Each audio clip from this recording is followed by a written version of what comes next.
importantíssimo. Vou te dar uma dica sobre crise. Na crise, o percurso, o circuito tem que mudar.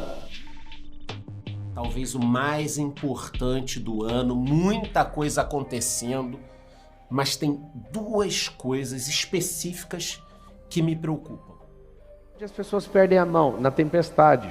Salomão fala o seguinte: é na crise que se conhece um fraco. E por falar em Estados Unidos, o dólar fechou a 4,90 essa semana. E dólar é preocupante, porque dólar rima com inflação, principalmente alimentos, serviços.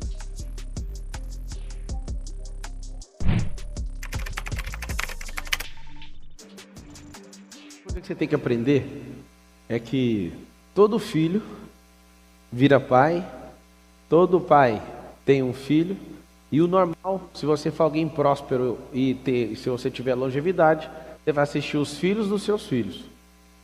Então, se todo mundo é filho, essa pessoa ela precisa de um dia assumir o papel de pai, depois gerar um filho. Quando você olha para a semente, para a árvore, para o fruto, é a mesma coisa. Você olha na natureza, em toda a criação, é a mesma coisa. Significa o quê? Não existe ninguém que não foi chamado por Deus para liderar, para gerar.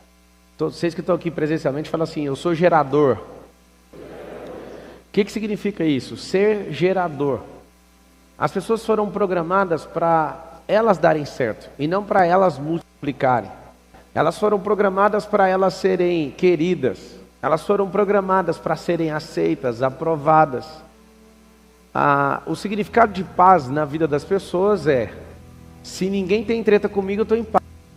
Certa vez foram avaliar um quadro, uma competição de pintura, e aí pegaram 3 quadros, foram os finalistas. Um quadro estava representando a paz, essas três pinturas. Então era quem representava melhor a paz. Um desenhou um mar calmo, o outro pasto verdejante, o outro um mar revolto com uma rocha e uma águia e um filhote lá dentro da fenda da rocha. Por certo que o mar revolto com a rocha e a águia protegendo o filhote ganhou. Porque a paz, ela não é ausência de treta, é governo o tempo todo, tanto na calmaria quanto na tempestade. Aonde as pessoas perdem a mão? Na tempestade. Salomão fala o seguinte: é na crise que se conhece um fraco. O que significa isso? Na crise você conhece um fraco. Todos nós fomos treinados para sempre manter a postura. Só que quando você dá um choque numa pessoa, quando você provoca uma crise nela, essa pessoa ela mostra verdadeiramente quem ela é. Qual que é a técnica que eu uso para recrutar novos amigos, novos sócios, novos colaboradores? E expõe a pessoa à crise o mais rápido possível. Nós somos reconhecidos na crise. Qual que é a verdade sobre nós? Na crise. Quando você pega uma pessoa, ela é toda certinha, não peida, não faz nada. Você expõe ela na primeira crise dela, você conhece quem ela é. Ninguém é o que de fato demonstra quando está na frente dos outros. Você é aquilo que você demonstra numa crise. A crise no desenho, né? Você tem um quebra-mola que faz assim, a depressão é o contrário de um quebra-mola. A crise é quando a gente encontra a pessoa no vale. O que significa isso? Se você é uma pessoa que tem alguma crise de identidade, se é uma pessoa que tem algum problema com medo, você já vive em crise. Mas às vezes eu estou em paz. Você está fingindo que não está na crise. A crise é quando a gente é traído, é quando a gente é abatido, é quando a gente sente injustiçado. A crise ela é terrível. Só que é a única hora que eu consigo ficar em paz. De tanto reforçar esse drive, é a única hora que eu fico em paz.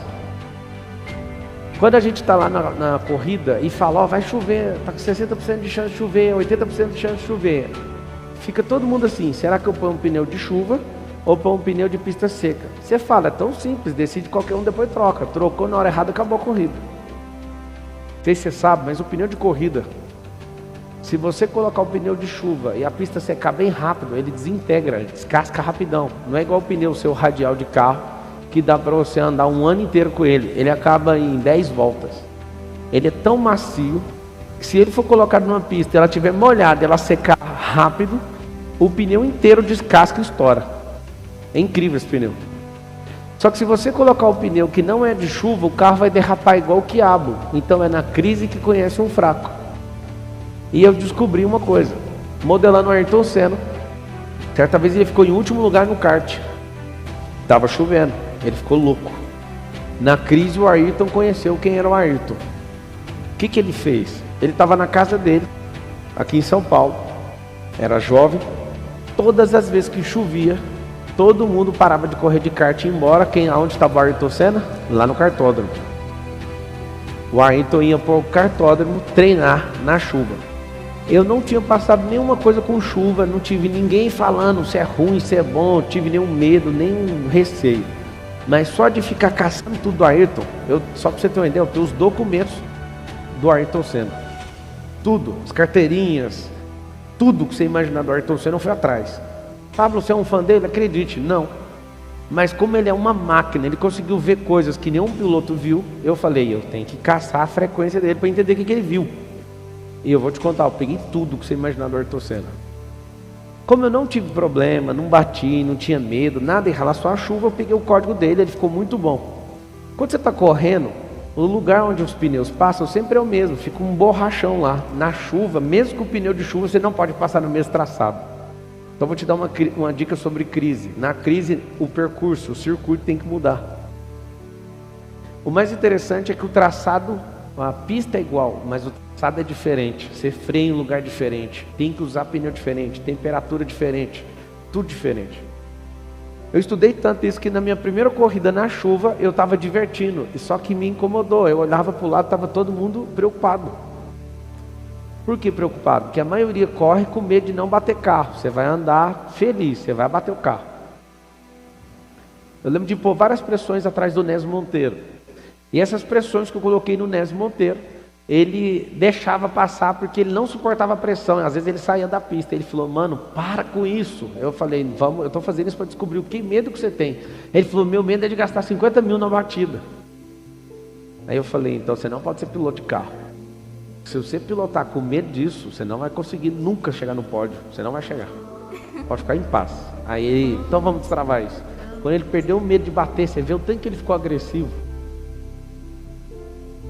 Eu lembro que eu não andei nenhuma vez perto do líder do campeonato, mas no dia da chuva eu pus pressão em todo mundo, que eu modelei o código da chuva.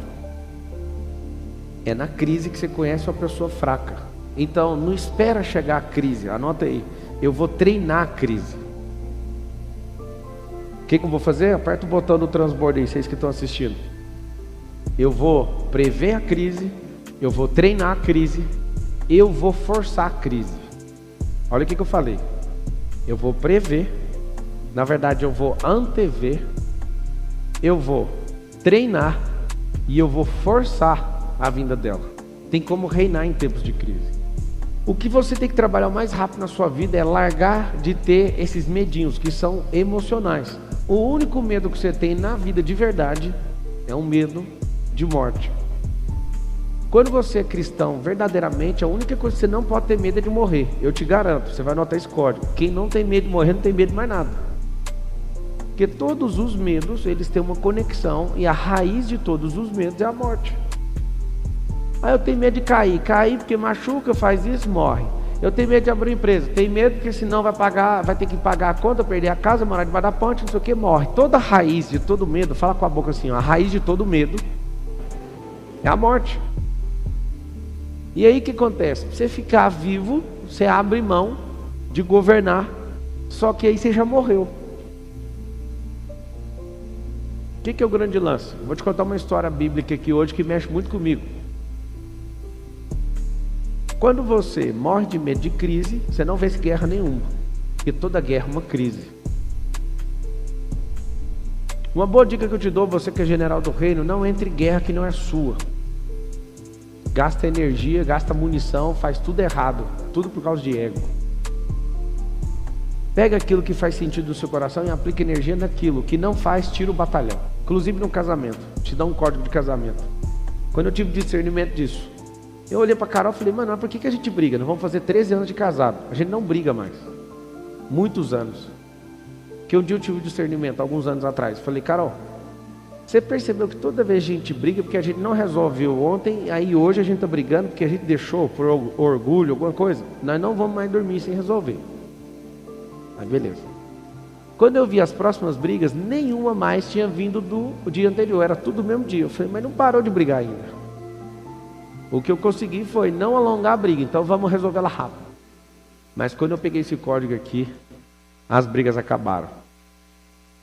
A briga deu o seguinte, nós somos um único reino. Eu sou um rei, ela é uma rainha. Não tem como a gente brigar um com o outro. Quando eu vejo que a minha rainha priorizou algo que não é tão prioritário para mim, se eu não entender o que eu estou te explicando agora, eu vou brigar com ela. Mas o que eu resolvi fazer? Priorizar minhas guerras. O que foi o combinado com a rainha? Falei para a rainha o seguinte, eu sou seu rei, eu vou na frente, eu morro por você. Às vezes se a guerra que você está querendo que eu entre não fizer sentido para mim, eu vou pegar meu batalhão, vou passar para de trás do seu e vou te apoiar. E aí o que acontece? Porque como que faz para você parar de brigar no casamento? Você olha para a pessoa, essa é uma briga que faz sentido para você de verdade? É uma coisa que nós dois vamos abandonar. Diversas vezes nós dois abandonamos. Não interessa esse assunto. Só que quando ela bateu o pé e falar, isso faz sentido para mim, eu dou ré, o batalhão sai de cena, entra atrás e fala, eu te apoio nessa briga. Só que não é uma briga entre nós, é uma briga focada em alguma coisa que vai fazer edificação para nós. A gente não foi ensinado a liderar, a batalhar, a ir atrás daquilo que a gente acredita. A gente foi ensinado a agradar os outros, a não passar vergonha, a ser querido. E é por isso que todo mundo tem medo de ter um batalhão.